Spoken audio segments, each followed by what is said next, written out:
ನಮಸ್ತೆ ಎಲ್ಲರಿಗೂ. ಪ್ರತಿಕೇಶ್ ಕಿಚನ್ಗೆ ಸ್ವಾಗತ.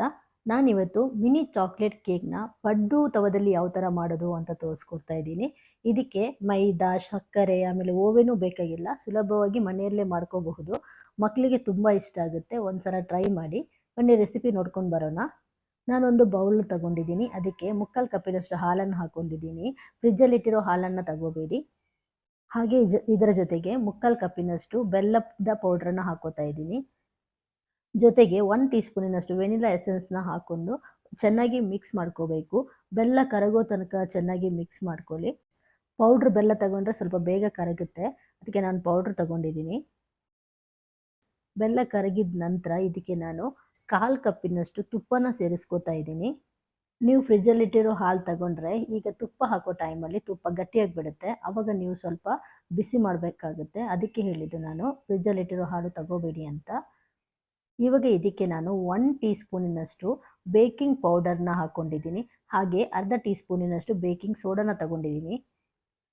ಬೇಕಿಂಗ್ ಪೌಡರ್ ಎಷ್ಟು ತಗೋತೀರೋ ಅದಕ್ಕಿಂತ ಅರ್ಧದಷ್ಟು ನಾವು ಸೋಡಾನ ತಗೋಬೇಕಾಗುತ್ತೆ. ಇವಾಗ ನಾನು ಇದಕ್ಕೆ 3 ಟೇಬಲ್ ಸ್ಪೂನಿನಷ್ಟು ಕೋಕೋ ಪೌಡರ್ನ ತಗೊಂಡಿದ್ದೀನಿ. ನೋಡಿ, ಇವಾಗ ಇದನ್ನೆಲ್ಲ ಚೆನ್ನಾಗಿ ಮಿಕ್ಸ್ ಮಾಡ್ಕೋಬೇಕು.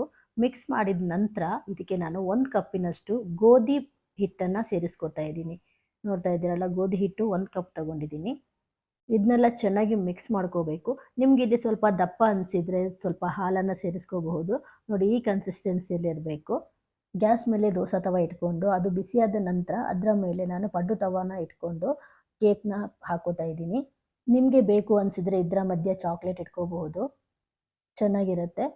ನೋಡಿ, ಇದನ್ನು ನಾವಿವಾಗ 30 to 35 ಮಿನಿಟ್ಸ್ ತನಕ ಮಧ್ಯಮ ಉರಿಯಲ್ಲಿ ಇದನ್ನ ಬೇಯಿಸ್ಕೋಬೇಕಾಗುತ್ತೆ. ಮಧ್ಯ ಮಧ್ಯ ಒಂದೆರಡು ಸಲ ಓಪನ್ ಮಾಡಿಕೊಂಡು ಚೆಕ್ ಮಾಡ್ಕೊಳ್ಳಿ. ಇವಾಗ ನೋಡಿ 35 ಮಿನಿಟ್ಸ್ ಆಗಿದೆ. ನೋಡಿ, ಚೆನ್ನಾಗಿ ಬಂದಿದೆ. ಇವಾಗ ನಾನು ಇದನ್ನ ತೆಗಿತಾ ಇದ್ದೀನಿ. ಎಷ್ಟು ಚೆನ್ನಾಗಿ ಬರ್ತಾ ಇದೆ ನೋಡ್ತಾ ಇದ್ದೀರಲ್ಲ, ತುಂಬ ರುಚಿಯಾಗಿರುತ್ತೆ.